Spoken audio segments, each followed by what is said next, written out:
Claire, it's 13 minutes to 7. A new global project is hoping to get people to map the ocean for microplastics, basically taking samples to try and build up a large-scale picture showing how much of our water has been polluted by them. Claire Gwinnett is Professor of Forensic and Environmental Science at the University of Staffordshire. Good morning. Good morning. This strikes me as the kind of thing that people will really get involved with, but I'll need you to explain to me how, as non-scientists, without all of the kit that you would think would be needed for this, can we test water ourselves? Yes, it's a really good question, because normally when we think of these microplastic studies, it involves very large equipment, it's expensive, huge research ships.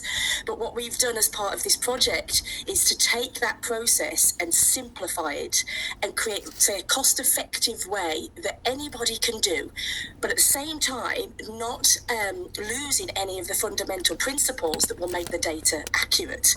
So we have made it accessible to everybody. And how will it work?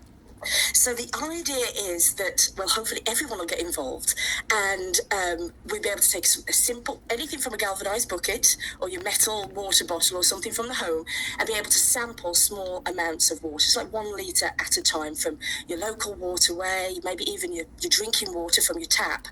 And there's a very simple filtration process that you can do. That then places all of the smallest microplastics. So this is the really cool bit, really, because for citizen scientists, normally we wouldn't expect anyone to be able to start sorting out the smallest things you can't even see with the naked eye. But that's what this project's allowing. It's going all the way down to the smallest particles, like 6 micrometers, which is like 1/10 of the thickness of an average human hair.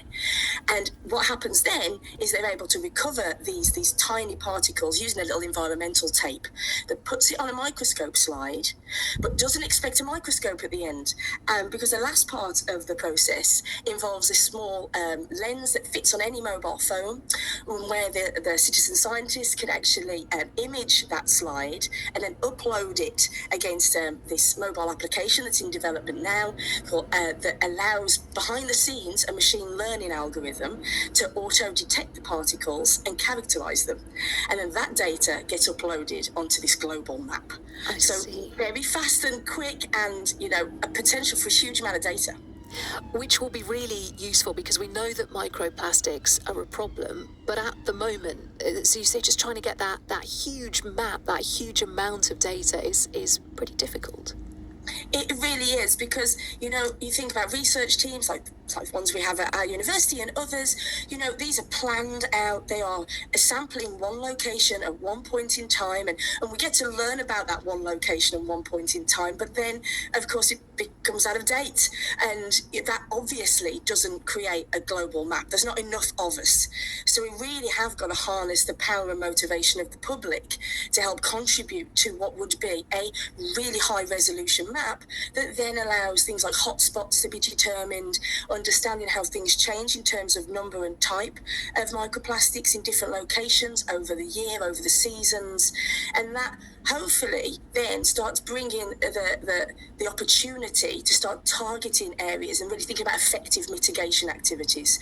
As we always say, like any scientist will say, more data is better for that. Yeah, of course it is. It does feel like one of those things that people are becoming more and more interested in and learning more and more about, because the fact that microplastics come from so many different things, ordinary everyday things that you wouldn't even consider, I think people are starting to be concerned actually about that now. Absolutely. We're learning more and more about the abundance of these particles in all of our environments and our food stuff and our drinking water. And we're now starting to learn how we're actually inhaling it, we're taking it into the body. And we're learning more about the smallest particles, and these are the really problematic ones. And something that quite a lot of people don't know is that when we start looking at the really small size fractions, the vast majority that are being found are fibre formed. So they're not the little fragments or microbeads, they're actually fibres, and these are predominantly coming from our clothes. So our washing, our wearing, our drying of our clothes, and they very easily enter the environment. Professor Claire Gwinnett, it sounds like it's going to go really well. I'm sure we'll speak about it again near the time when it's ready to launch, but thank you for sharing it with us. Thank you so much. Forgive me, it's